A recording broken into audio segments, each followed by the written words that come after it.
three points which were mentioned in one of the blogs shared by Jonathan, was that by Blockdata. I mean, there were 3 points, and I think we have touched base on mostly 2 of them, which is about compliance, security, and connectivity. And these are 3 challenges, plus not only the challenges, these are also 3 very imperative steps which institutions need to take if they are onboarding into crypto or DeFi industry. So, Jonathan, although we have already touched base on 2 of these topics, can you please elaborate these 3 pointers, and what steps can institutions take when they are tackling these challenges in the future? Yeah, so starting with the first one with compliance, as Michael was just mentioning, is especially when it comes to things like regulation, the regulators have taken a watch and wait approach, and they've kind of actually, because of that, it's been up to the ecosystem to innovate on how can we ourselves bring compliance into the industry. So that is where what we're seeing is by having KYC pools, as Michael just mentioned, it's enabling to always transact with known counterparties, which has always been one of the biggest problems in the crypto space.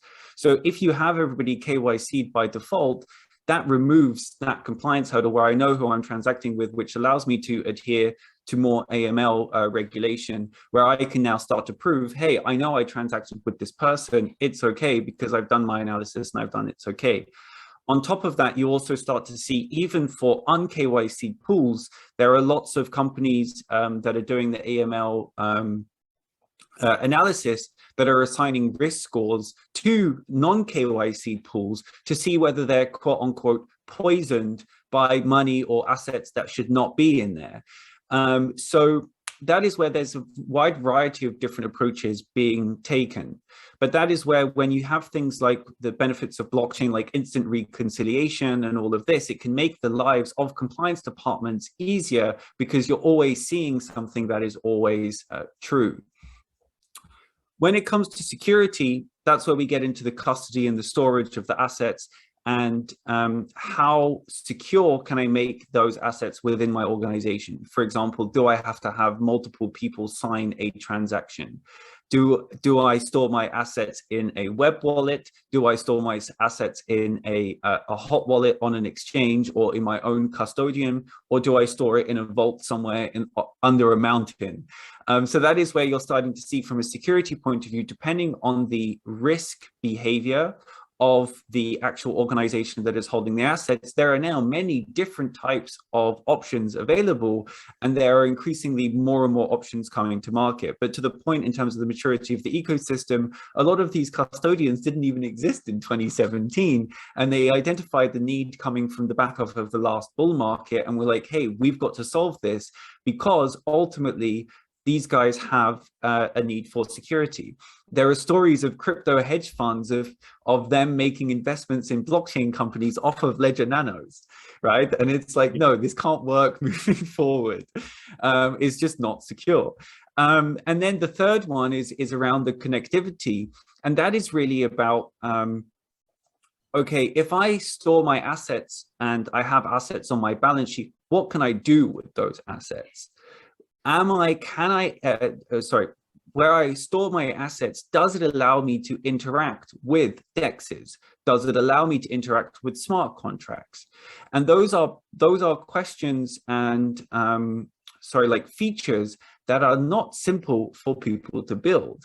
And so that is where they are reliant on service providers to actually go and integrate these other services, all the benefits of the blockchain ecosystem into their custody technology, to enable them to then connect their assets into the outside crypto world and not just have it stored on, stored somewhere. And for DeFi, that's really, really important, because if you can't interact with smart contracts, then your asset is just an asset, and it might as well be a bar of gold that you have on the bottom of a mountain. But that's not what crypto and blockchain is all about. We should probably say Jonathan was not paid to plug all the important things that are important to organizations for custody and nailing everything that Unido does. That was coincidental. No, but it's true. Like this is. We agree with you. We built a project around it. We totally agree with you. It's but it's funny, and it's to your point, it's a maturity thing, right? Crypto has been an enthusiast exercise for a decade, and it works. If you're comfortable having X amount of money on a thumb drive, you'll do it. It's your money. Organizations, as you've highlighted, don't work that way. They have their charters on how things need to be dealt with, and they need a totally different paradigm. And filling the gaps now is the maturity. And there's some really good projects, I mean, aside from custody, that are working in the space, filling the gaps. And, you know, we're light years away from 4 years ago in 2017. Yeah. And one extra thing to add on top of that is now there's also a trend of also of insurance, disaster recovery, and all of this stuff, that now the insurers are also starting to switch on to saying, hey, like maybe we can also partake in this ecosystem as well. It's really interesting. I spoke to a reinsurer about a month ago regarding a theft loss. And when you go through the reinsurance process, it's a lot like private equity placement. You go see the reinsurance syndicates in, you know, London and Bermuda.